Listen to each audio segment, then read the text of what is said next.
The first great purpose of life. Sarah was a tireless church volunteer. People admired her dedication. No one knew that Sarah thought that God's approval depended on how much she did for him. Over time, Sarah became burned out and resentful. She felt unappreciated by others and disconnected from God. One day, Sarah opened her Bible to Matthew 7:22 and 23. She read Jesus' words, "Depart from me, I never knew you," and began to cry.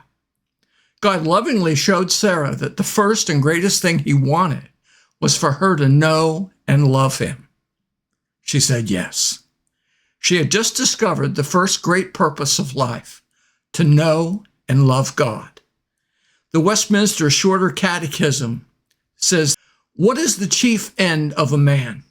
Man's chief end is to glorify God and to enjoy him forever." I love that. To enjoy God forever. Jesus was asked, "What's the greatest commandment?" And he replied, "Love the Lord your God with all your heart and all your soul and all your mind." Matthew 22:37. The second great purpose of life. "I know more about the Bible than all of you," Thomas snapped, his eyes sweeping our small group. It was true. He did. After all, he'd been to Bible college and we hadn't.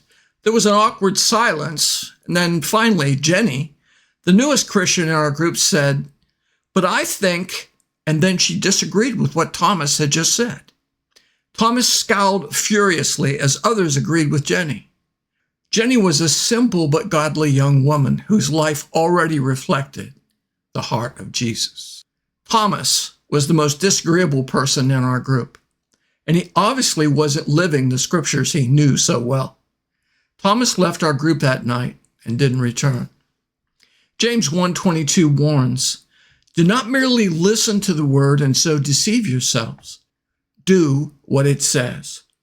This is God's invitation to enter into the second great purpose of our lives, to become like Jesus. The third great purpose of life. Lisa constantly feels inadequate. She's been to many conferences on spiritual growth and reads book after book about healing spiritual wounds. She's convinced God can't use her until she's fixed.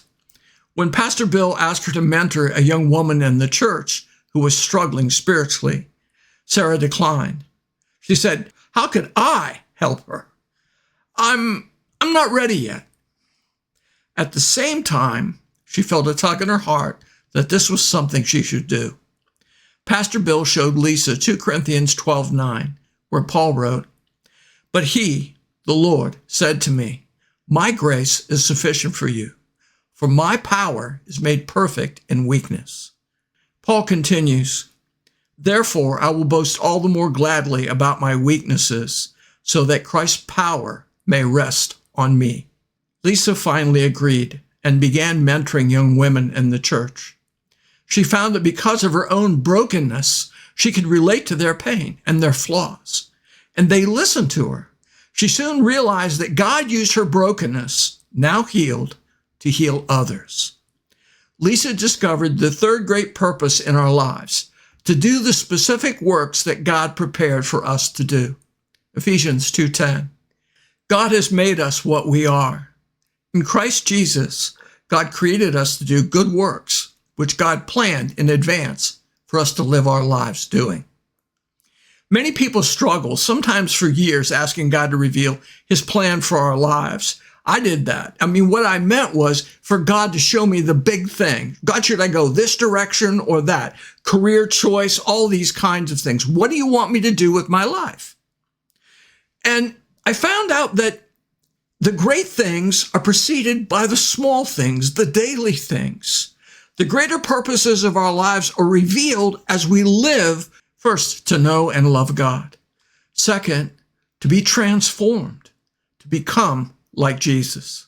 And third, to do the specific works that God has planned and waiting for us to do. These three purposes give us a foundation for a meaningful life. They also give us balance and focus. As you pursue these three things, God will reveal the great works he's planned for you to do. This is day 12 of 30 days to radically shift your identity in Christ. Our identity is wrapped up in eternity. We live on the earth and enjoy our time here, but our focus, our legacy is eternal. Our relationship with God, our growth, and the works we do now for God will all have eternal significance. The Bible talks about there being different levels of rewards depending on what we do here on earth. Action step. Ask God to show you how to live a balanced life of meaning and purpose with these 3 priorities. Ask God if you need to change your priorities to bring your life into balance as you pursue a relationship with God, are being transformed to be like Jesus, and daily do the specific works God is waiting for you to do. Let these 3 priorities change your life for good. Your destiny awaits. Please watch all the videos in this life-changing series, 30 Days to Radically Shift Your Identity in Christ. Here's the playlist. If you found this video helpful, please subscribe, like, and most of all, comment. I try to answer all the comments. Thank you for watching. Until next time, God bless.